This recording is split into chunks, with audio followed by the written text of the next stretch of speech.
Folks, welcome to an all new episode of So Bad It's Good. This is your pal Ryan, and this is your Friday episode. You've done it. You've made it to the end of the week. We didn't think you could, but you did it. And now you've got this sweet, sweet weekend ahead of you. And I want that to be the best ever. Thank you for being here, or whenever you're listening to this. I'm glad you're here. Got a very nice reaction to the to my meltdown yesterday on the Valley recap. Guys, I realized I did like a 2.5 hour episode. I might do it again today. Who knows? It is so interesting, and I'll never know what it's like as a listener to be like, oh, this dude sounds like he's really he's really working out some demons here. He's really struggling, and I can't clarify enough that I truly am struggling. I sit there and I worry about these things. I even fucking worry about Jax Taylor, even though I think he is completely in the wrong. I think that's what it is with society these days. Like the world, there's so many crazy things happening in the world. We're going to talk about Karen Reed in a second, but she just not guilty, which I think is the right call in that case. But it's like it's all in this weird bouillabaisse that you consume every day. And I am so chronically online, but I'm not even chronically online in this detective way. Like I'm not on Reddit. I'm not on, like I'm TikTok. And my TikTok, I don't even know if you can see other people's likes on TikTok. No. You know what? You can see, I'll say you can see other people's likes, and I have a reason why I know that. But I'm like, what if you look at my TikTok likes, I probably like a lot of dog content, like a lot of animal content that I find really sweet. Or Corinna Folgeri, shout out to my Corinna fans on TikTok, you know who you are. But I think it's just sometimes it's all consuming. So I eat, sleep, and breathe this stuff, and it is totally my choice. I should go to some kind of Buddhist monk retreat where you just throw everything away and do not speak for like 3 weeks, but I will. I won't be doing that. Not as oh God, you guys. I forgot to. Oh, should I tell? So I told you how I had the teeth issue. I had the teeth infection, and they have to yank my tooth. And I told you how they're like, you got a lot of stuff going on. They want to give me like Invisalign and stuff, and I was like, no, no, no. You just treat the infection. You're gonna lose your mind when I. So I'm like, yeah, let's do this tooth thing. They give me the bill for the tooth. And it was for like taking the tooth out, creating a new tooth, like all of this weird shit. It's $12,000. Are you out? Guys, whatever you do, take care of your teeth. Like, and especially, I'm sure there's a lot of moms out there listening. Tell your kid, make sure they brush like 8 times a day. This isn't even, this is just a weird fluke. Anywho, so that drove me off an edge. So it's been a wild week, but I'm genuinely excited to be here with you. Also, it was so funny. I just realized I didn't even get to tell you about yesterday because I was recording the Valley recap, but I was on Jeff Lewis Live with Phaedra Parks, and it was so fun. I was so looking forward to it, and it did not disappoint. Phaedra, it's just that's the difference. I was trying to think about the differences between reality shows and like Housewives. I've said this before. It's like they are dressed on point, dude. They're like Marvel superheroes. They are just outfit, bang, makeup, bang, personality, bang, for the most part. And Phaedra was all of those things. But if you have like the Valley, they're all kind of like, dressed like me or you, or even worse potentially. And Phaedra she just cracked me up. And I watch Atlanta, and I've watched pretty much everything Phaedra has done, I believe. So I think I was a help to Jeff in that way. But Jeff really wanted to talk because she owns like a mortuary. And Jeff was really fascinated with that. And it was going really well. And then like halfway through, Jeff started talking about me and letting Phaedra know that as a young boy, I was a bedwetter and that I worked at a spa and I was a towel boy for men. And it said something about me saying that I had sensitive nipples, which to this day I never said. And Jeff Lewis is full of crap. It is not true. And he was a martini deep when he thinks he heard me say this. But I think I don't go around talking about that I have sensitive nipples, and I don't have sensitive nipples. If you don't even know who Jeff Lewis is, this is a really weird start to the show. I realize that. But anyways, Phaedra had to sit there and listen to him make fun of me, but it was actually pretty funny. But Phaedra just rolled with it. It was so fun, you guys. I don't know. That's when I feel like this is just some of the things that I get to do. Like I work hard, I do, but some of these things you would have told me 5 years ago, or I just never would have thought in a million years that I would get to do any of this kind of stuff, or even be here talking to you, or even have any sort of audience. Like I know I say thank you a lot, but my God, thank you truly, and especially staying with me. Like I'm the most disorganized person. I don't get back to anybody in a in like a in a productive amount of time. Like I'm just all over the place. So I appreciate that you always have stuck with me. And if you're new to the show, thank you for being here. I know this sounds like a man on the verge, but I really appreciate everybody. So today we're going to do a couple news stories, and then we're going to get into the Valley again. Ryan, no, the Valley is miserable. Yes, you're right. You're totally right. But there's a lot of details that I wanted to talk with you that I find fascinating, that actually I think have implications for all reality television and how we go forward. And I've read so much of the discourse and commentary, even on my posts about, well, I mean, it's pretty, I think I would say 95 to 98% is like, get Jax out of there. And whereas I agree that I don't think he is needed, is that I'm trying to think of the reality of that and trying to be like, put the anger aside, put the behavior aside. What is the reality of that actually happening? And what I speak about with the Valley is, okay, you get rid of Jax. And like I said, he's not needed because there's tons of other people doing insane things on the Valley. Certain people are skating by. And, I was in a text exchange with my good friends today, and they want to remind people that even though people are in love with Zach right now, that Zach has now said two horrific things that have not been caught on camera. But one in regards to Janet, hoping that she lost her child last season. And then this season said something about Janet's friend Jared. I think it was something to the degree of like, oh, he should go off himself or something, right? But we didn't see it on camera. We heard about it from people, and they didn't really fully delve into that story. So, but that's what I'm saying is that everybody is both. Everybody can be good. Everybody can be bad. Neutral good, neutral evil, like good or evil. And you can be a mixture of both. And, I thought Zach really did clear Jax in that scene from this week's episode, but it doesn't mean Zach is perfect. And what I'm saying is that even if next season and the season, everybody will have the hot potato. Everybody will be both a hero and a villain at one point on this show. And that's the weird thing is you get rid of Jax, you just put the spotlight on so many of these other people, which that's what reality television is all about. And the other thing that I'm always curious about is everybody says, too dark. It's too dark. And yes, it got to a point even for me this week, and I'm so desensitized that I could hit my head against a wall and I would not feel it, that I was like, yeah, man, this seems like it's gone too far with the Jack stuff. It's too much. It's too much. But the thing that I struggle with in my head is that what are we expecting? And I told you that a couple months ago, I was really on a rampage of this is the darkest thing we've ever seen. And then I went back and watched season 2 randomly. We started watching on a Friday night and we plowed through it over the weekend. Season 2 of Real Housewives of Beverly Hills. And my God, I'm going to take it back because that season of Real Housewives of Beverly Hills, I think darker than the Valley. Go on Peacock, watch it. I swear to God, there are episodes where I'm like, what? Zoinks? Are you kidding me? So then we've got to remind ourselves that reality television has always been dark to some degree, and certain seasons are way darker than other seasons. And so maybe in my head, I was like, oh my God, maybe reality television is just going fully to the dark side.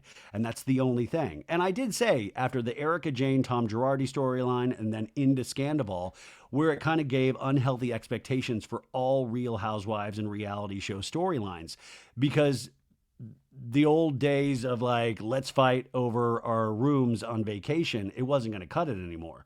We're gonna need court cases. We're gonna need relationships that were cheated on, like long-term relationships. We need blood. Which, by the way, let me remind people, Real Housewives of Miami is on right now. The second episode came out on Wednesday night, and I watched it today. Fantastic. Oh my God. What a breath of fresh air.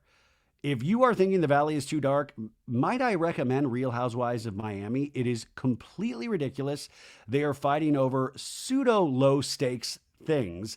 These ladies are all funny. They're all beautiful in some way. I mean, Larsa has gone through a lot of different looks over the decades. And if you've never watched Real Housewives of Miami, I think you can dive in. I think you'll still be able to find humor and pathos and all of those things, and then do yourself a favor and go to Peacock. I swear to God, Peacock, if Mr. Peacock is listening, what the F, dude? Sponsor this podcast. Which, by the way, thank you guys for listening to those commercials and using the product code for Quince and Naked Wines. I really do appreciate that, all kidding aside. But seriously, Peacock, shout out me. Go back and catch up on Real Housewives of Miami. I had never seen Real Housewives of Miami. And then the pandemic hit, and Maritza really recommended it. And I started, and it really is an amazing show, even from the beginning. And that just shows you sometimes we don't get it right the first time around. We don't get it right, like often, like there'll be great shows, and we just, for some reason, myself included, will not watch them. You don't have the time. And that's what it's like, actually, the real problem now. And I don't know if you guys feel this way. It's too much. There's too much. I'm watching Love Island USA every night, and then I'm sad when it's not on a night, even though that's a free hour. I mean, thank God I don't have kids. Like, I mean, it would be so hard to explain to a boy or a girl that, I'm sorry, daddy's in the middle of a Love Island USA marathon, and you're going to need to teach yourself how to read, okay? Or just sit here and read the closed captioning with daddy. Yeah, that says Hudda is scary. Hudda is scary. But there's so much of everything that good shows are just lost. And I feel like with Real Housewives of Miami, I already get that sense of like, oh my God, is this season just going to get lost to the constant, huge wave of content that we deal with? And then I'm watching shows and I'm watching TikTok at the same time. I'm like, why don't I throw a third thing in here? Like, let me just do three things at once, all with separate screens. So I don't know. Back to Jax. What are we going to do, folks? And by the way, I want to remind people, we don't have any, like, even if we, I mean, I don't know. With this, because I'm always like, the more we scream, the more I feel like it just clicks driven and it's attention given. And those are advertising dollars, good or bad. That's good for the show overall. But is it good for the show long term? And I think the show really will probably have to ask itself what they want to do with Jax. What can they do with Jax? And, trying to rehab or even do a favor to Jax and having him on Watch What Happens Live, I don't know if that's like a testing the waters, if that's them, because, let's take our hatred of certain elements or a lot of the elements of Jax Taylor away from this. They've worked with this dude since 2013. They've had a lot of success with this dude. That doesn't mean it's right to continue to employ him. I'm just trying to be realistic. I do wonder, and I'm just asking the question, if they feel any personal responsibility.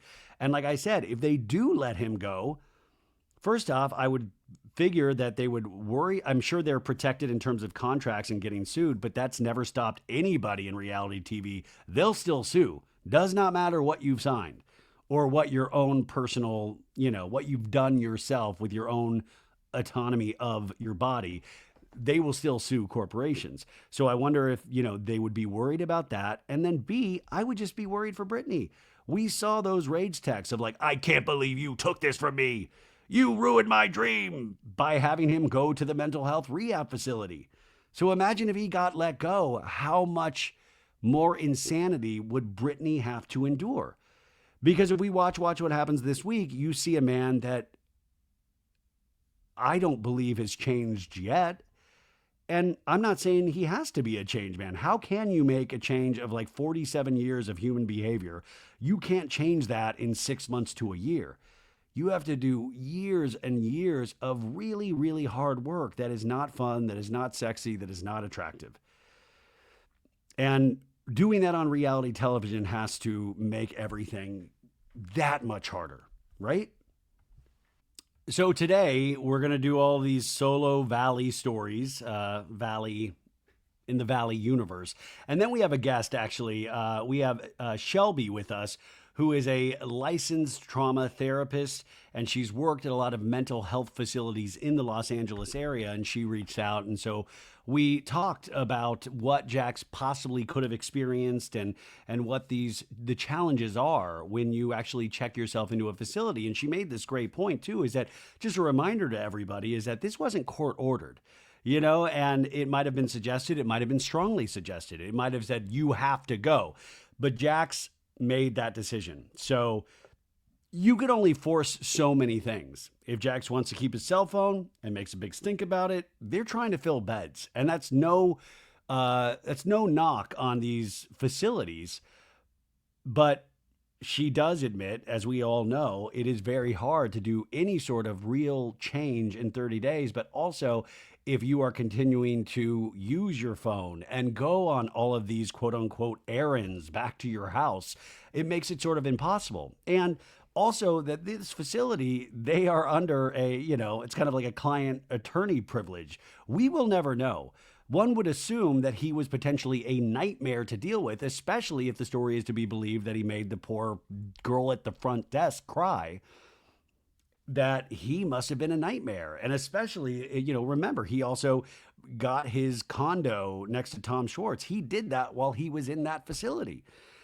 So, he probably wasn't amazing to deal with, but I think, the people at these facilities are used to dealing with some really tough cases. But then if you throw minor celebrity in the mix of that, that's got to be just really hard. Now, there's a timestamp if you want to skip right to her. I totally understand. Now, if you didn't make it through the 2.5 hour Valley recap, I did throw in at the very end something that I had promised that would be in part two, but I threw it in at part one, and that was Jax's burner account, Frank Dremen. Frank Dremen was that I had watched the episode early and I saw that they did that scene. So I immediately went to the burner account. And at that time, it was following 26 people. And then once the episode aired to everybody, that account deleted all of those follows and it followed two people, the Detroit Red Wings and eBay. LOL, Jax made a funny because he has an eBay page, right? But he didn't follow those two people under the burner account initially, but he did follow these 26 people. So you didn't make it that far into that recap. I will let you know right now who he follows or who he followed, because he unfollowed all of these people once the episode went public. He followed the United Inventors Association. I've got a good mind. I'm inventing things. Hannah Berner. Okay, we know he went to see the Giggly Squad live show with Tom Schwartz. Okay, but he didn't follow Paige DeSorbo, just Hannah. He followed something called Pro Football Focus. All right. He followed Bravo TV, as do I. He followed the Howard Stern Show, as do I. And that's what I said yesterday. When I saw that we had two of the same follows, I was like, oh my God, if we follow all the same people, I'm going to throw myself off a cliff. But we didn't. That's the only two that we both follow, or did. He follows somebody named Nithin V. Natwa, MD. Fantasy Docs is his username. A gentleman named Ivan Soto Wright. A gentleman named Patrick Carroll. An account called Led by His Word O2, which I think is Bible passages. An account Alex Rios. A model Mara Roldan. Her username is just Mara, M-A-R-A. A man named Steven Crowder, and his account is Louder with Crowder, who I believe is a right-wing YouTuber. A gentleman named Jared Robbins, R-O-B-I-N-S. This is the kicker, folks. It still tickles me 3 days later. He follows Lenny Hochstein. Lenny flippin' Hochstein, who he did follow. The boob doctor of Miami, Lisa Hochstein's ex-husband. And I was like, Jax watches Real Housewives of Miami, and out of the whole cast, his burner account follows Lenny. But then I was like, maybe it's because Lenny is like the boob doctor of Miami, and Jax likes boobs, and so he's going to follow Lenny. But what a bizarre follow. I was like, what? Follows a gentleman named Cy Waits. Follows an account Celebration Station OKC. Follows Way Up Media. Follows Chris Bumstead. C Bum. Looks like a bodybuilder. He follows Dr. Cameron Roxar. Follows Fine Art Installation LLC. Follows Nelson Montero Real Estate. And follows Philip Ploner of Ploner Communications. So those were the follows on Jax's burner account before he unfollowed all of them once that episode got released to the public. I found that interesting. Yeah, interesting. Okay, this is Valley related as well. Now, on Monday's episode, I talked with Sophie that I was starting to get like the product placement within the Valley because we had Sheena talk about, the butt stuff. And then the next day, she had a Preparation H endorsement. And then, not this week's episode, but the week before, Sheena's talking about salmon sperm facials. And then all of a sudden, Sheena and Janet are on a billboard for this doctor that does these salmon sperm facials. And I was like, wait a sec, is this like a sneaky way that Bravo or the production company is giving extra money to like Sheena or cast members that is not budgeted out by Bravo? So they're finding new ways to make money. And I found out from a very high placed source that Sheena saw the Preparation H comment in the episode weeks before because she got the episodes early. And then her manager, and I do know her manager is a nice, really nice guy. Her manager busted ass to get the ad set up before the episode aired. So Sheena saw the episode and was like, whoa. I was like, that's girl bossing. That is girl bossing so close to the sun. Which, by the way, did you see Summer Moon had her like last day of preschool or something, and she had that little board of like your favorite things, and it said favorite song, and it was Good as Gold. And I was like, hell yeah, Sheena, get those streams. And also, if I was a little kid, I think Good as Gold works for adults, and Good as Gold works for kids. When is Sheena coming out with just a Kids Bops album? Like Sheena doing a Kids Bops album? Come on. And then the salmon sperm facial is this Cotrini, Cotrini. And I believe this is Janet's good friend. And they did this as a favor and thought it was very cool. So this was a friend. This was not a paid for advertisement in any way. So I was glad to clear that up because my conspiracy mind was like, they found a new way to advertise. Bravo's getting it so deep into the scenes. I was really going down a dark path with that. Like, listen, I find it very easy to believe that Jax was in a mental health facility, but I was like, these product placements, that's what was keeping me up late at night. LOL, I'm kidding. Okay, so we did that. Check that off the list. Okay, let's move on to Jax Taylor's appearance on Watch What Happens Live. He appeared with his BFF, Tom Schwartz. And once again, you just have to be like, Tom Schwartz is in so many scenarios with these dudes that have done so many massively effed up things. And he's just like, the Robin to these, toxic Batmen. And he just sits there looking like, oh no, did I do something? But Jax Taylor, I wanted to use this as an example. Somebody that watches the Valley After Show, and they did release a Valley After Show. I will be recapping that on our Patreon, What Up Baddies, patreon.com/SoBadIt'sGood. That'll be coming on Saturday, and there's a lot of information in that, as there is every week. We have recapped every one of those after shows on the Patreon. But I did notice, I always talk about his contradictions. He contradicts himself, and he does it in various different outlets, whether it be his podcast, the show itself, the after show, Watch What Happens Live. And I caught one the other night, and just to use as an example of why this is so confusing, and he puts so much information out there that it almost exhausts you, where you're like, how, I'm not going to spend the time to make an Excel spreadsheet. Shout out to all those people that do, though, to track every one of these inconsistencies. But this was one that was a little glaring for me. So this is the appearance on Watch What Happens Live. This was talking about the heart attack or the high blood pressure that was talked about like 3 episodes ago on the Valley. Okay, here we go. You might have to turn this up. For now. What's the story of you allegedly going to the hospital, which Britney heard from your sister while you were spying on their FaceTime? So what happened was with that, I had high blood pressure. There was no, I know people are saying heart attack. I don't know where people got that. It was a high blood pressure, right? So they tested me. They're like, listen, by the law, we have to take you to the hospital. Why don't you go sit in the couch for a while to see if it goes down? It went down. And then they're like, do you want to call your sister and Britney and let them know that you're not going? And I said no, because I just wanted to see, again, this is a control thing. I wanted to see if they would have a reaction. I just want to see if they cared. I just want to see if they would call and be like, we're worried about them. And I just felt like nobody cared about me. Nobody would come to see me. I just felt really alone. Okay. What's your reaction watching all this? To what he just said, it's one part pathetic, but another part brutally honest. Okay, so that was on Watch What Happens Live, and it was a very uncomfortable Watch What Happens Live. You could just tell nobody was having a good time. And if you want a point of reference, last night they had Alexia and Marisol from Real Housewives of Miami, and John Mayer was the guest bartender. And it was a fucking hoot and a holler. I mean, Andy was like, yeah, woo! I mean, anytime John's around, Andy lights up. But like, it was a blast of a Watch What Happens Live. And in comparison, this was like a funeral.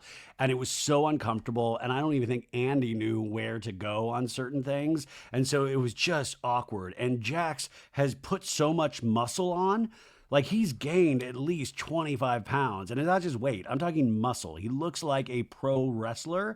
And it's like a bull mastiff look, where it's just like, it's very, like, his neck looks thick, like a thick wrestler's neck. So that was one thing. Now let's go to the Valley after show and find Jax explaining this same incident on the after show. Fake a heart attack. I don't know how I could convince somebody out of rehab. I mean, I'm good, but I'm not that good. They test you. How do you fake a heart attack? They have to put the devices on you and all that. They're like, you should go to the hospital. It's up to you, though. And I said, well, I don't really want to go. I go, is this normal? She's like, no, if you're, stressed right now. She's like, which I think you are stressed, which I was. I mean, I'm like, there's filming going on and I'm stuck here. It was going on in my head. So my stress was out of control pretty much the whole time there. She's like, okay. I'm like, she's like, why don't you go rest for a little? We'll get things ready and we'll go to the hospital. I said, okay. So I went to my room and I closed my eyes. I ended up falling asleep. And I think they woke me up and like, do you want to go still? I'm like, no, I'm fine. And they said, okay, can you sign here? So I had to sign saying I'm not going to go. But no, I can't manipulate a facility.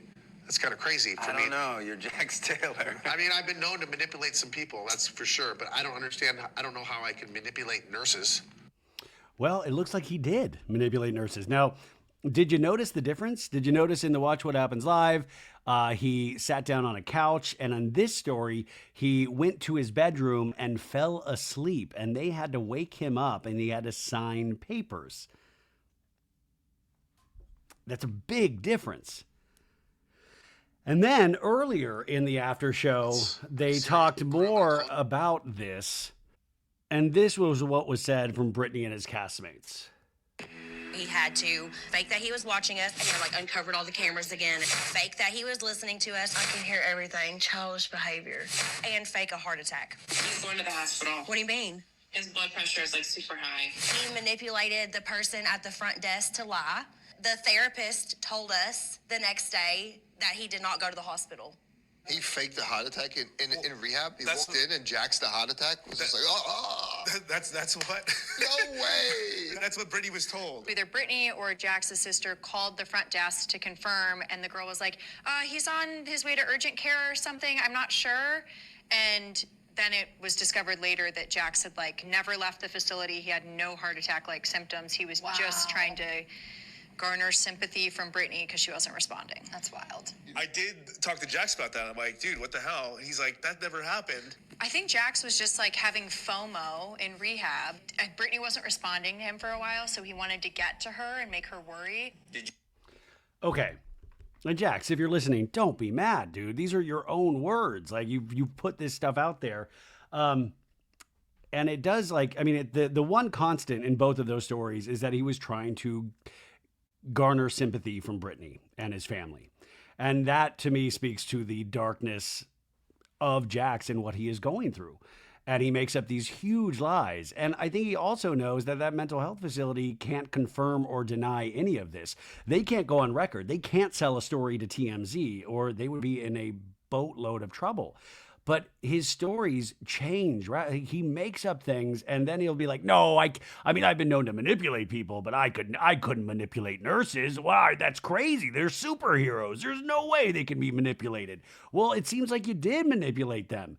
And, you wanted attention, not realizing that you are the problem and you have to deal with your own problems. And sometimes that is a fucking lonely road to have to be on by yourself. But you don't make up. I mean, it's like it's junior high. There's a sophomoric element to it that is just so sad. And it's also interesting hearing the castmates talk about it because they're laughing about it. It's kind of like Randall Emmett when he was like, "I'm sorry, Fofty, I can't get you the money. I'm having heart issues. 50 Cent, I'm sorry, Fofty, I'm sorry." And then remember Randall posted that picture with him like with 30 heart paddles of like, "See, 50, I'm at the heart doctor." That was like a sad moment in pop culture history.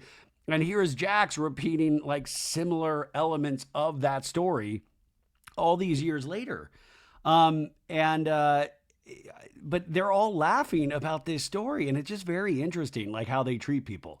Like they're going super hard on Danny, but the Jax stuff is like, well, that's just Jax, like it is. I think we're all so desensitized, including that friend group, that I'm so interested in, and especially at this point, I'm interested in speaking to Jason, because Jason seems like a really solid guy, yet he is very, that's why I speculated yesterday that there's got to be way more information on Danny, because it just makes no sense that they're going this hard. So I feel like there is something else that we have yet to discover or find out about Danny that they all know. But the Jack stuff, they all know, and they kind of just like still are fine with. I mean, I feel like we need clean breaks from everybody. And maybe we need a clean break from this show. Who knows? But that was it. Other things that were discussed on Watch What Happens Live with Jax. He still got a couple of weird jabs in at Britney. He did take a lot of blame and responsibility. We've heard him do that. And he usually in the next sentence will be like, "But, there's a reason why I did it. It's not just me doing it out of nowhere." And he didn't do as much of that, but he did say, in terms of Britney on Watch What Happens Live, saying that Jax was like a 4 in the bedroom. And he was like, "That's pretty high. I would have given it a 2. I mean, because I did not want to be intimate with her." And the way he said it, it was just so like, it was very cutting of like, "I didn't want to sleep with her anyways." And, I feel like he knew he was like kind of turning a screw if Britney was watching somewhere, which I'm sure she was, because Britney, during that, during Watch What Happens Live, there was a question from the audience, "Are the Bravo fans nice to you, Jax?" And Jax was like, "Oh yeah, they always high five me and say my name. It's nothing but great." And then Britney on Instagram commented underneath a post about this. And her Instagram comment was, "They literally boo and heckle him." So that was Britney watching Watch What Happens Live commenting on this. They literally boo and heckle him in regards to the Bravo fans. I want to take this moment to also let everybody know Jax Taylor will be at BravoCon 2025. So I'm going to, you know what? I should probably hire some sort of body security to bodyguard. Is there cheap bodyguards out there after this tooth debacle? I don't know what I'll be able to afford, but, they literally boo and heckle him. I will say it always sucks to have to be the adult in the situation. And I think a lot of people's first, once they've realized they've been hurt so much that they want to lash out, not only at the person, but publicly. And everybody does this, right? And it sucks to be the adult in the room. And Jax obviously lashes out every chance he gets. And now he's on a really tight leash because I do think his job is at stake. But I do wonder if, this is so unfair to say, is that like, I hope Britney doesn't keep leaving comments and things like that, even though that is completely her right. And my God, I think we all understand it, but I think it just keeps it going. But maybe that's just an unfair comment for me to even make as I'm saying it out loud. I just think like, oh God, don't give him anything to react off of. Does that make sense? That's more of it. Like, don't give him any fuel, because he'll be like, "Look at her. out there leaving comments hurting me when I'm 200 days sober. Yeah. Okay. But overall, a very uncomfortable episode of Watch What Happens Live. Hey, are you guys still with me? Let's move on to some other Valley stuff. Now, this was an article written by our friend and just an amazing writer and journalist, Kate Arthur. She's been on the show before. I love her writing in terms of all of her entertainment writing. She's a huge fan of reality TV as well. And she writes for Variety, which is just a top-notch publication. And if you have listened to the show for a long time, I always tell this story of when I grew up in Kansas. My mom, we would go to Oak Park Mall and I would go to I think it was like the Walden Books or something. And she would let me pick out like one magazine. And I'm like, I got to be like 8 or 9, like young. And I would always pick either Variety or the Hollywood Reporter. And this was Kansas, but I knew they were like movie periodicals and I was like obsessed with film. And these are like adult magazines, not like, nudes and all that stuff, but like you're talking box office statistics and taking you into the world of entertainment. And I saw it, I think mentioned once on Entertainment Tonight. And so I was like, I got to get that. And I remember getting this and I couldn't understand as a kid, like they would always be like box office, Boffo and Gotham. And I always thought that meant like Gotham City, like Batman, but Gotham actually means, New York. But as a kid, I'm like, holy shit, they're talking about Gotham City. But Kate writes for Variety and she does a damn good job. And the reason why I really want to support Kate on top of it being fantastic work is that you got to support people that takes the discourse of reality television and puts them in a respected space like Variety. Like, I'm a jokester. It's fine if I talk about it, but if you get reality TV discourse in a periodical like Variety, that's what we want. We want to take that to the next level. Like if we believe in this as a format of entertainment. So anyways, she wrote this great article about the Valley. And the headline is, "This is Real Life, How Bravo's The Valley Navigated Drug Addiction, a Violent Incident, and a Cast Member in a Mental Health Facility." And she speaks with Alex Baskin, the executive producer for 32 Flavors. He used to be with Evolution, and now most of Evolution shows has gone to 32 Flavors or some sort of conjunction. I had Alex on the podcast a couple of months ago, and it is very interesting. Like when I put this Instagram post out, I mean, there are so many negative comments, not only about Jax Taylor, but about Alex Baskin. And so we'll read some of his direct quotes. And remember, he doesn't just do The Valley. He did Vanderpump. He does Real Housewives of Beverly Hills. He does Real Housewives of Orange County, which premieres July 11th. He does Southern Hospitality. Well, I think he does Southern Hospitality. He does the Kristen Cavallari reality show that's on E right now. He did Denise Richards and her Wild Things. So he has been in this business for a very long time. And I don't think people understand. It's like, I want to truly understand how these things get made. I want to understand how behind the scenes works. And so when I was able to have Alex Baskin on, I truly was a kid in the candy store. I want to know more about this. And in the interview, which I thought was a really, really good discussion, and he's so good and polished in those discussions, but the conversation we had after I thought was even better. And I wish that was the conversation I could have released or in addition to. But I'm fascinated. I've been in love with this since The Real World, the first season, when I was a kid. And to see how this industry has grown, or even like how people hop on board Love Island USA and how they turn that show around in the amount of time that they do. It's amazing. So many people have to work to edit that, to put music over it, to do all of that. And Love Island, they're doing it on such a short timetable in where they shoot to when they get it out. Like with Vanderpump Rules in the Valley, you have 7 months in between shooting and release. Love Island, you got 2 days. But I love that. I geek out about it. I want to know how everything is put together. And I still want to know. So when I read this, I don't have the same reaction of anger that a lot of people do. Like I said, I am scared about the Jax stuff because I just can't predict what Jax Taylor will do. And you put all of these variables of like, okay, this person feels like they have FOMO, missing out shooting. They feel like they're losing everything, getting a lot of hate sent their way, and for very good reason. But I can't predict what, if somebody is this desperate or this angry, what like I can't predict what this person will do. And I think that's the scary thing about reality television, which is like why I think it would be so hard to be having this as a career. And I predict that Alex Baskin will retire in the next 5 years because who literally needs this?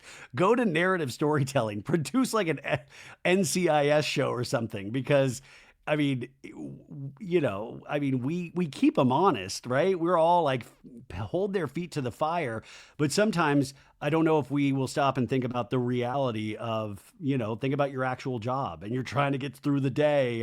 And these are, unfortunately, you're dealing with real people. So there's all of these other considerations. And especially in the last 10 years, as ways that we have lived our lives have changed and the conversation of mental health has become more and more important. And I don't think anybody, even from season 1 of The Real World, would tell you that this is great stuff for your mental health. And there is more a focus on that. And I think, my God, thank God, because we definitely all have mental health issues, which, by the way, there's no shame in that. I want to remind everybody, no shame in having a mental health issue. How could you not? How could you not? So they are making money of this. This is a job. All of those things are true.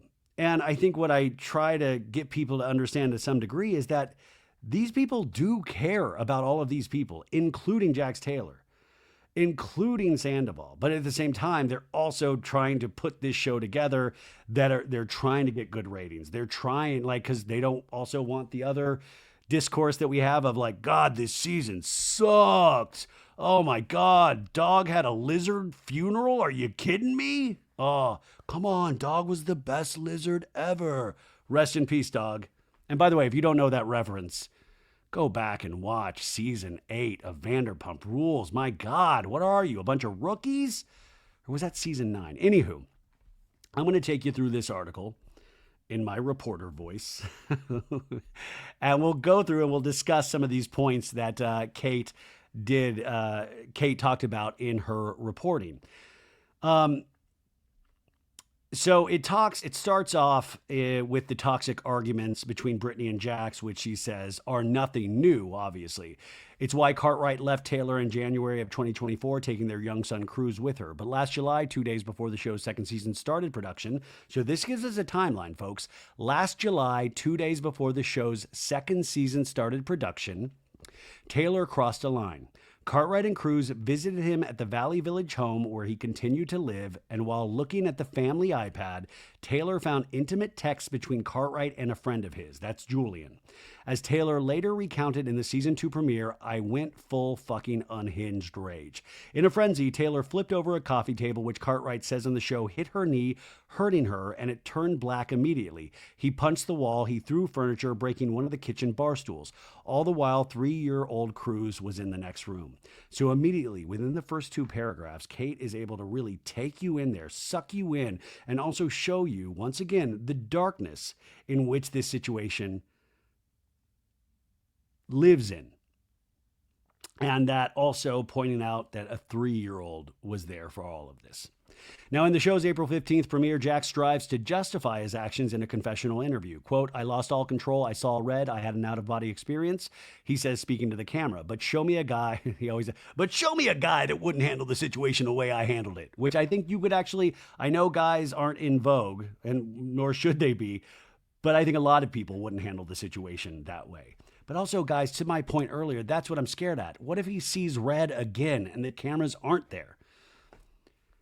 By his own telling on The Valley and on podcasts since filming, season 2 ended in mid-September. Taylor had been spinning out since Cartwright left him, partying, drinking, doing cocaine, and having sex with whatever women were in his DMs.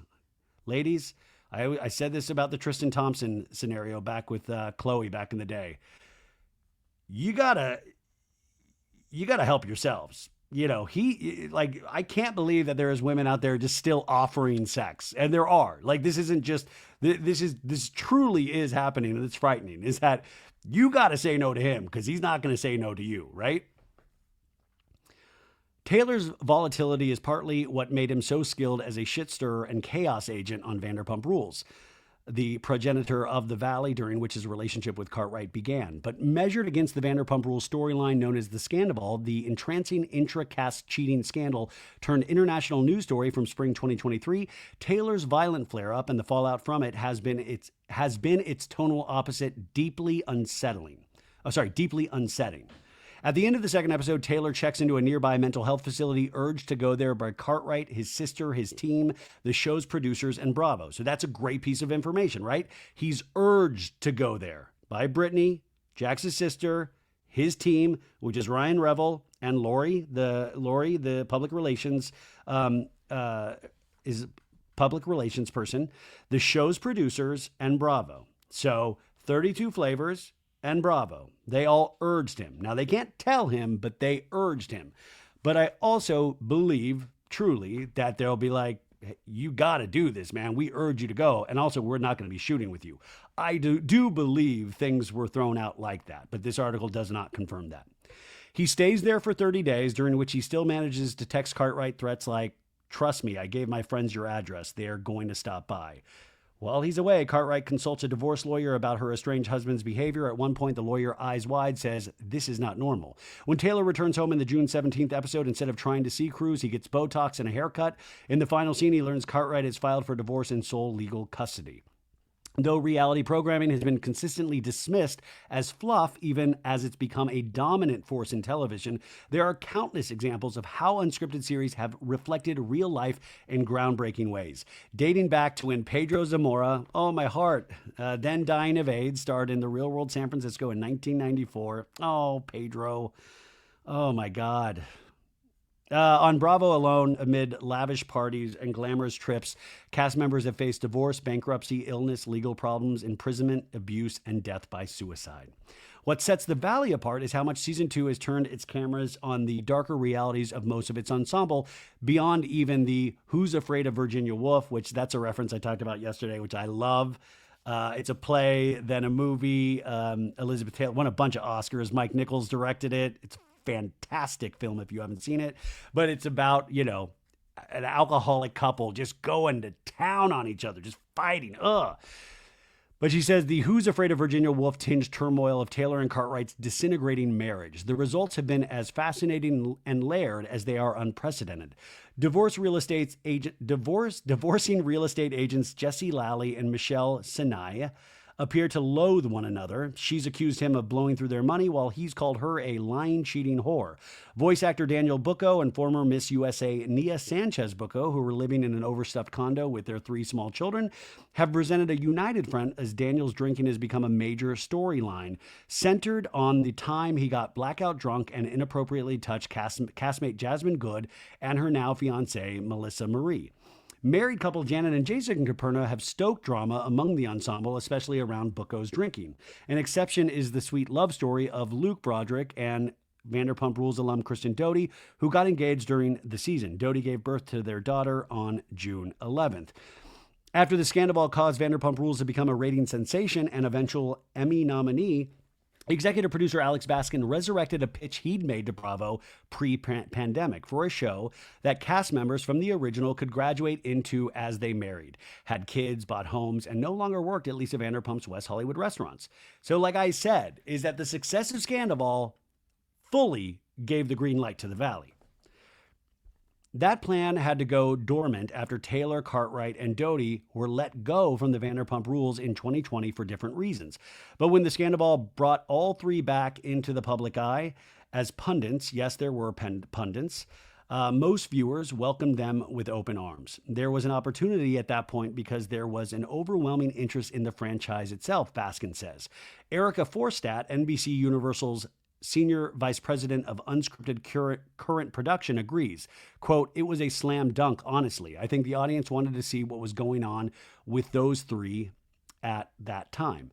Production began immediately. And The Valley, populated with people like Taylor and Cartwright's friend group, premiered in March 2024 with season 11 of Vanderpump Rules as its lead-in. It became Bravo's most watched freshman series in a decade, and ratings remained strong in the show's second season. According to Nielsen and NBC Universal, with the premiere episode drawing 3.1 million cross-platform viewers. Now, cross-platform means Bravo, but it also means streaming services like Peacock. Despite how fragmented TV audiences have become, The Valley averages as many viewers as season 2 of Vanderpump Rules did in 2013 and 2014. And that's really saying something, because that's the days when we didn't have all the streaming services. People were watching day and date. Data aside, what perhaps is the most significant is an ineffable measurement. The Valley has sparked a tonnage of conversations in the Bravosphere, the term of art for the world of fan podcasts. All right, I'm going to consider that a shout out. Social media accounts and subreddits that scrutinize every move that network's cast members make and every twist in the shows themselves. In this closed circuit universe, The Valley is the zeitgeist topic and viewers are riveted. And yes, Bravo is mounting an Emmys campaign for The Valley. Oh God, it's going to be the darkest Emmys yet. Now, I will say, yes, it was the zeitgeist topic. But now I will say, I believe Love Island USA has taken over that valley and shown us a brighter, sunnier, still dark, shout out to my girl Huda, but I believe that has taken over discourse right now. But, you know, there's room for everybody. Now, all chatter about the cast has been positive, though. Broadsides direct at Cartwright. Not all chatter about the cast has been positive, though. Broadsides directed at Cartwright, some in the Bravo cognoscenti, says she should have known who Taylor was when she married him, especially bother Baskin. During a long interview at his office in, yes, the Valley, Baskin, whose company's 32 Flavors produces the show, says the season's igniting domestic incident was impossible to look away from once Cartwright told them that Taylor had done, quote, something unacceptable. It was really scary, he says. He calls, sorry, I'm a professional broadcaster. That was just a belch. He calls the Cartwright of today, quote, a different person from who she was on Vanderpump Rules, and wishes the audience would recognize her growth and her assertiveness. He adds, this is all Britney's real life. And that's what we always bitch about seeing. Is this their real life? Are we seeing their real life? But also, I'm glad that it is pointed out there are still, there is discussions of, she deserves this or she should have known. And I think it also speaks to how we think of women and talk about women even still to this day. Is that, well, for every crazy man, there's a even crazier woman behind him that made him go crazy. Like that kind of shit. Also, that he points out, once Cartwright told them, remember, 2 days before filming started, is that she did not want this hidden. She did not want this hidden. She immediately told them. And they chose to share this story. Britney did, and Jax did, because, they said they were probably going to. But Britney wanted this shared, which really, I think, speaks to how scared she must have been. The show's tone has been a delicate balancing act this season, Baskin says, and he's in constant conversation with Bravo about achieving the right equilibrium. Just imagine what's wound up on the cutting room floor, you guys. Taylor and Cartwright were the central couple of the Valley and are well known to Bravo viewers. The ugly ending of their marriage presents a new challenge for the series and the network. To Erica Forstat, senior VP, she says, in my mind, it's real. This is what is happening. Later, she adds, had we not covered it, then we wouldn't have been telling a truthful story. And I think that's even more problematic. So that's the interesting discussion and idea that I wanted to talk about with you guys, is that should we cover this up? We know other shows that do cover things up or have covered things up in the past, and only years later do we find out the actual story. Now, is the problem that we're monetizing DV in a sense? And these are just all questions I'm asking. Quote, remind me again what you want to watch, Baskin asks rhetorically at one point. We're all trying to figure out how to tell the story responsibly and fairly in a way that is entertaining and real, but that doesn't put a gloss on what is really happening. This subject matter is dark. So he's saying listen, this is their life. It is dark. Do we just, in the show, we have to show their lives. We're not going to pretend this stuff isn't happening. So yeah, of course, that subject matter is dark. Therefore, the show is going to be dark. When Cartwright and Taylor met in Las Vegas in 2015, she was 26 and living in Kentucky, and he was, I'm from Kentucky, and he was 36 and already famous from Vanderpump Rules. The self-proclaimed #1 guy in this group, he provided the show through sheer force of will with its centripetal force in a cast full of charismatic anti-heroes. After sweeping her off her feet, Taylor convinced Cartwright to move from Kentucky to Los Angeles. She appeared to sand down Taylor's roughest edges and calm him to the extent that's possible. But as Vanderpump Rules went on, Taylor's charms curdled. What a great word, curdled. Ugh, you just feel that word, visceral. And he becomes a toxic presence. He wasn't asked back, taking Cartwright down with him after season 8, the same season that featured their 2019 wedding at a Kentucky castle. Even if their interests have seemingly diverged, Cartwright and Taylor continue to share the same manager and publicist. After Variety spoke with Baskin, that's the thing that is wild, that they share the same manager and publicist. And in a sense, you're like, well, probably in my thinking is that Britney probably likes that because they're actually able to communicate with Jax and keep him under some sort of leash or some sort of control. But it is still so dark. And my God, 20 years from now, I want to interview. Yeah, I will still be doing this in 20 years. I want to interview this manager and publicist because they got war stories. Like, they've got war stories. And I'm so curious the conversations that they have of like, when is enough enough? When is it too far, right? Which, by the way, Lori, his publicist, I saw her in the audience at Watch What Happens Live the other night. And I remember I went to Britney's live podcast taping after Thanksgiving in New York. And, she was there and I got to talk with her. Very, very nice. It's so interesting to meet these people that you see in so many like reports or blogs, and then you meet them. And I would be so curious her reality, right? Anyways, after Variety spoke with Baskin, their publicist canceled an already scheduled interview with Cartwright. Taylor declined to be interviewed. So this also says that Kate had an interview scheduled with Cartwright, but after the interview with Baskin, that was put out to pasture. Quote, there's a lot of material out there already, though. Everyone has a podcast. In fact, in March, how dare you, Kate? In fact, in March, Taylor went on Baskin's Bravo Hot Mic podcast, which we did a whole episode of. He's done 2 of them. We did one on the main feed and we did one on the Patreon. And I take you through the entire interview. There's so much information. And Jax confessed that for more than 20 years, he'd struggled with cocaine and had recently quit it, as well as drinking. He'd sought help once more over the Thanksgiving holiday, he said, after another outburst caused Cartwright again to enlist their team in production to get Taylor back into treatment.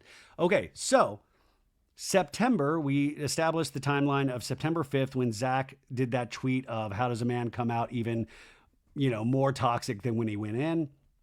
That was September 5th. And he had just gotten out of the mental health facility. Now, this says at Thanksgiving, this is a little over 2 months later, he had obviously fallen off the wagon and had another outburst scary enough that Britney immediately called production and the team. And this is where I do think Jax's job is kind of on the bubble in some sense, that this keeps happening. And that's what I also told you yesterday is his 200 days of sobriety started after this November entrance into this mental health facility. Now, this one, he only stayed 17 days, not the full 30 days. This is not information I'm breaking. He talks all about this on Alex Baskin's Bravo Hot Mic podcast. Okay. Then he said on the podcast he faced his drug addiction and wanted to announce it publicly. But Baskin wants to be clear that going into treatment is not something that Taylor's employers, quote, can legally mandate. We can't. That's a step that someone has to take on their own. So that is him like, listen, legally, we need to be on the clear on this. We cannot do that legally. And I wonder if there's any wink there. Viewers weren't at all surprised by Taylor's cocaine confession. The reaction online was basically, sweetie, we knew, next to photos of a bugged out looking Jax from across the years. Man, I love reading, like I read this article in my head, but I love reading it out loud because you're just like, man, this is good writing. But what happened with Cartwright has managed to shock the audience and the cast. Quote, you have to be very careful, Britney, Michelle tells Cartwright in the season 2 premiere. If he's escalating, it takes 1 second for something to happen. And when something happens, there's no going back. It's going to be a disaster. Sanchez Bucco had a similar reaction when Cartwright told her about the fight with Taylor. I was like, it's not safe. You definitely can't be around him, she tells Variety in an interview at the Roosevelt Hotel. It made me really worried for my friend. Cartwright and Taylor had security cameras in their homes at the time, unrelated to filming, and Cartwright also showed Sanchez Bucco a video of Jax Taylor's explosion. So there's video of this explosion, right? And I will say that's where the show drew the line. They didn't ever use that video. When I saw the video, Nia says, my first question to Britney out loud was, what was he on? And she said, no, he was sober, just so mad. He looked scary from a woman's point of view. Nia says in a quote. Although reality stars have gone to rehab before during filming, Taylor's drug use hadn't yet been openly acknowledged. And though drunkenness is a staple of reality TV, hard drugs have always been highly taboo. If cast members are using, they hide it from production, but as he packs to go to the facility in the season's second episode, with his anxiety clearly spiking, Taylor and Cartwright argue once more for the road. And during this fight, she at last exposes him. "Jax, you have a coke problem," she yells up the stairs. "Everybody knows it. Own up to it. Be real with the doctors." "Jax, you have a coke problem." Was Baskin surprised that Cartwright had finally snapped? Alex says she was going to say everything that she had experienced. That's her story. She felt like the problem was he had been enabled for too long. And she's like, fuck that. I'm not doing that. I'm going to say it out loud. She was done. She was going to say everything. Speaking one's mind can cut both ways, however. In an interview in his Los Angeles home above the Sunset Strip, which is not in the Valley, as he likes to point out, Jesse Lally expresses remorse about the vicious things he said on camera about Michelle. Obviously, I regret calling Michelle a hooker. I'm trying to raise a little girl. Do you know what a guy like me from Boston would do if somebody called my daughter a whore? Free Karen Reed. Whatever is to blame for that, it's just irresponsible and shameful. At another point, he says, we're doing this to make a great show, but we're also still real families with real careers and real children. Bucco's indiscretion when he drunkenly fondled Good and Marie during a Halloween party happened off camera, and though Bucco felt before filming that he'd already made sufficient apologies, he says he heard that Taylor was, quote, talking to people to bring it back up for the show. He called Taylor to confront him, Bucco says, and after some hemming and hawing, he blew up, and he was like, you guys got off easy in the first season, and the second season, I'm coming after you and putting a target on your back. You and Nia are fake. And that's so interesting. So Jax is the one that was like, nope, second, he already had storylines in his head that he wanted to see. It wasn't going to be the Jax Taylor storylines. He didn't know he was going to a mental health facility. We're going after Danny, which some people still are going after Danny. So I also want to know, it just said, there's a big question mark about Danny. But imagine this. Imagine this is your friend group. And you're having these conversations of we're going to kick your ass this season. You are going to get fucked. And also the you and Nia are fake is very reminiscent to them saying Sandoval and Ariana were fake in a way. And I think it's they do not like when people are not openly warts and all, if that makes sense. And where Nia has always said, we like to take care of our issues behind closed doors, which I think most normal relationships are like that. I do also then wonder also if Jax sees that and is eerily, weirdly jealous in any way of that relationship, because that's nothing like anything he has ever had. Just a question. Bucco says Taylor apologized at the reunion, which was filmed in early May. But at the time, he thought, I'm trying to have your back and all you're doing is stabbing mine. So Jax does an apology tour at the reunion. Quote, it was a hard summer, he adds, mentioning how betrayed he feels by the Capernas in particular, who he feels played up the drama at his expense. Quote, lies, just malicious, vindictive behavior from some people that I really cared about and thought were my friends. Whether they're doing it for the show or a storyline or attention or whatever, it's just you don't do that. This is real life. That said, both Buccos say they would come back for season 3. That being said, hey, the check cleared. All right. Which will likely start production after the final reunion episode of season 2 airs in August. Quote, I just hate feeling things left unsettled, Bucco says. As for Sanchez Bucco, who gave birth to their 4th child in early June, she wants to be alongside Dodie and Broderick during this new season of life, she says. It makes me emotional. Season 3 is a puzzle, according to Baskin, especially in terms of how much to fold in ex-Vanderpump Rules stars Sheena Shea, Lala Kent, and Tom Schwartz, all of whom have appeared this season since they're friends with various cast members. We're figuring out all of it, Baskin says. It's very likely the show does look different next season, but I don't know what different means. After the first season, it was easy simply to bring the whole cast back, upping Zach Wickham and Jasmine Good from friend status to series regulars.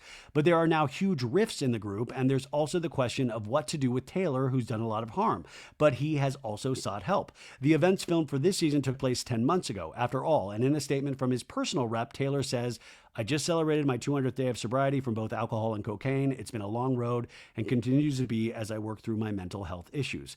Although Taylor was integral to the formation of the show, no one is guaranteed a job indefinitely, Baskin says. Many times before, we've had to make a change based on someone's behavior, but seeking help is the opposite of that. Seeking help is obviously what we completely support. Baskin worked behind the scenes as an executive producer on Beverly Hills and Orange County, among others, for years, but as shot caller for Vanderpump Rules. He saw his profile rise during the scandal. With that recognition, some content creators in the Bravo sphere have slammed him by name, and as far as Reddit goes, he says with a laugh, I can't look.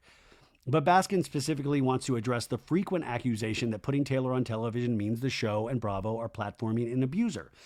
He says our job is to tell the story, the full story. If we didn't tell the story in its completeness, then we would be covering up something that really happened and denying Britney the chance to share what she had been through. I don't think that's really platforming an abuser as much as that is platforming the story, which includes Britney's experience as well as Jax's. Upon his return on June 17th episode, Taylor has come to a certain realizations that he calls eye-opening and humbling, but he's also aggrieved and feels justified about no longer paying the mortgage on the Valley Village house. At the end of the episode, Taylor is showing his old friend Tom, whom he moved next to. This is getting handed the divorce papers. And Kate points out, wearing a perhaps ill-considered Violent Gentleman Hockey Club hoodie, Taylor puzzles over the documents. As he's prone to do, Schwartz puts a positive spin on things, saying that the fact that Cartwright wants to settle things amicably and out of court is a love letter. Taylor seems stunned. And then we talk about his last line of, these are no longer the best days of our lives. Pressed again about what season 3 might look like, Baskin expands further. That's what I want to talk to Kate about too, is you're in this interview with Alex, and this is what I want to know for my future interviews, because is that you press somebody, and then how does she know when to press again? How do you press again? I'm not joking. That's a subtle skill. It's an art. Baskin expands further. We don't want to be in a situation where we are forcing together people who wouldn't spend the time together in real life. That can become taxing and difficult to watch. Given the large size of this ensemble, Baskin hopes at least some of them can share the same space. But at this point, I don't know what form that will take going forward. So we're now dealing with a little bit of what they were dealing with at the end of Vanderpump Rules, is that this friend group was not an honest friend group anymore. And he's kind of hinting that the Valley is becoming that as well, because obviously there is a big divide with Danny and the Capernas and Danny and Jax, even though Jax apologized. So Jax worked his way back in with Danny. And then you have Zach, who I don't think is good with the Capernas and Jax. And then you have Jasmine, who is not good with Danny. And then you have Kristen, who is not good with, I don't think she's good with Michelle anymore, and she's definitely not good with the Capernas, but she is good with Jesse now. And I mean, you know what I'm saying? It's just this tangled web. For his part, Lally doesn't believe the Valley will always be this way. I don't think the audience is going to want it. I'm already hearing things like, are Jesse and Michelle ever going to stop talking about each other and talk about something else? This show is about young families trying to navigate their lives, being married and having young kids and stuff like that. We'll get back there. There's some light at the end of this dark tunnel, I think, says Jesse Lally. However, season 3 does shake out. Baskin laughs at the memory of an early worry that the Valley, with its focus on 40-somethings with kids, might be boring. Quote, there were people involved who were like, is everyone too settled and are their lives too grounded, he recalls. I'm like, there's a lot there. Yes. People in their 40s can be toxic too, you guys. Great news. We did it. Woo!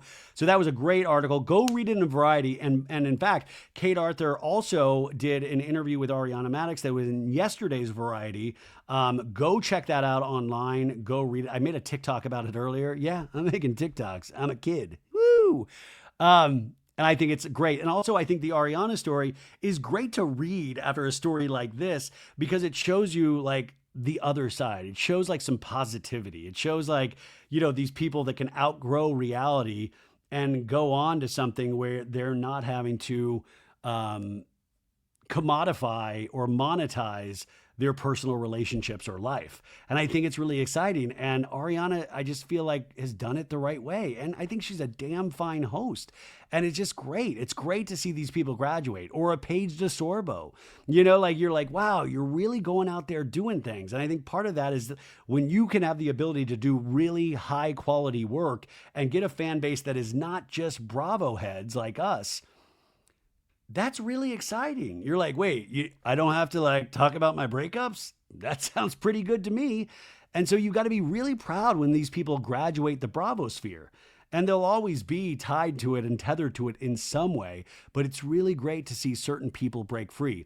Now, remember, tomorrow we're going to have Bergie on Saturday with another Love Island, the Weekend Love Island USA recap, where we'll talk everything about what happened with Paige DeSorbo when she popped up on the island and why she didn't appear for the full game. Okay? Okay, folks, we got a long way to go. Do not worry. Okay, so the final part of this is we are going to talk to a mental health professional. But before that, I wanted to speak a little bit about the facility that Jax was in. I want to clear up the rumor. Did he actually go? And like I said yesterday, he definitely did. In fact, he did drop the name of this mental health facility that treats so many different things like mental health and addiction issues. It is called Psy Clarity, PSY Clarity Health. You can find them at psyclarityhealth.com. There's many locations. He, I believe, because this lines up with the actual footage of Jesse picking him up, he went to the one in Woodland Hills. And they even show you a tour of the facilities. Now, this is just like a converted 2-story house. And it's not a resort by any stretch of the imagination. In fact, it seems a little cramped when I look at the pictures. It's like a house. There's a little outside area. The rooms, there are private room. Well, I see one private room. I see one room with 2 bunks in it, but nothing crazy fancy. In fact, I think the picture that I'm looking at with the 2 beds, there's like a fireplace in there. So it looks like they've converted this facility or this house into be this facility, right? But they do residential and inpatient treatment. They do outpatient and IOP, intensive outpatient programs, and then they also do aftercare. And with our guest today, we do talk about aftercare because when you do leave this place, there usually is some sort of aftercare program that I would be curious what they gave to Jax. Now, this does substance abuse, mental health, and process and behavioral.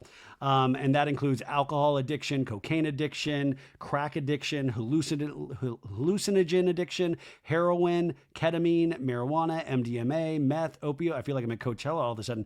Prescription drugs, sleeping pills, stimulant addictions, mental health. They do ADHD, anxiety disorder, bipolar, BPD, borderline personality disorder, depression, dual diagnosis, eating disorder, obsessive compulsive disorder, phobias, PTSD, schizoaffective disorder, sleep deprivation, suicide, and trauma. And then in process and behavioral, they cover exercise addiction, food and sugar, gambling addiction, internet addiction, pornography, sex and masturbation, shopping addiction, smartphone addiction. Oh my God, gotta check myself in. Social media addiction, video game addiction, Bravo addiction. So that's what they do. And, their website is very clearly laid out. They do have like a health insurance that could, they're like, see if we're covered by your insurance. They also do private pay. They have a what to bring to rehab. But when I click on that, it makes me put in a bunch of information that I don't want to put in. And I'm not looking to bash this facility at all because as our guest tells us is that, Jax she didn't tell this specifically, but you would have to imagine that Jax probably lied to them a lot as well, or, might not have wanted to participate in everything. And you're not required to participate in everything. He could have just been stewing for 30 days. Obviously, he was out and about, but we don't know what that experience was. And we have to be all right with that. That is not our business. And I think it's a very brave step when anybody goes into a facility like this. And I don't want to speak ill of anybody that has ever been to a rehab center on their own accord or being forced to. That's a huge step, right? That's a big, big step. And we had Jason Waller from the Hills. Remember we had him on a couple months ago and he talked, what was it? Like he went to 16 rehabs before it took. before he had that breakthrough moment. And it was like, talking to his dad one night and saying his dad was like, every night, me and your mom, we know we're going to get a call in the middle of the night and you're going to be gone. And that was like his final thing that woke him up. And it took him like, I think 16 rehabs. And so it's a long road, and you don't know what somebody's breaking point that actually is going to make them decide they really are going to commit. And they are really, because it is so much. It's psychological, it's physical, it's everything. So that is where our next guest, kind of lives in and what her work is. And she had reached out on Instagram and I was like, come on. And she didn't even know. She was like, oh, you mean the podcast? Because she was just going to answer my questions. But I was like, no, come on and talk and let's talk about this. And remember, this is just from her personal experience. She can't speak to Jax's experience. She can't speak to this mental health facility. She can speak to her own experience. She goes by Shelby Chantilly, Chantilly on Instagram. And she's on TikTok as well. And she makes a bunch of videos about mental health, which I think is something that we should all focus on. So here is our conversation together, and then come back on Saturday for Love Island. And then we got Patreons all weekend. We never stop here, folks, but I really appreciate you being here. And I know this was some serious subject matter and not as silly as some of my other shows can be. So I appreciate you, whoever is stuck with me. Okay. I'll talk to you on Saturday. Bye, guys.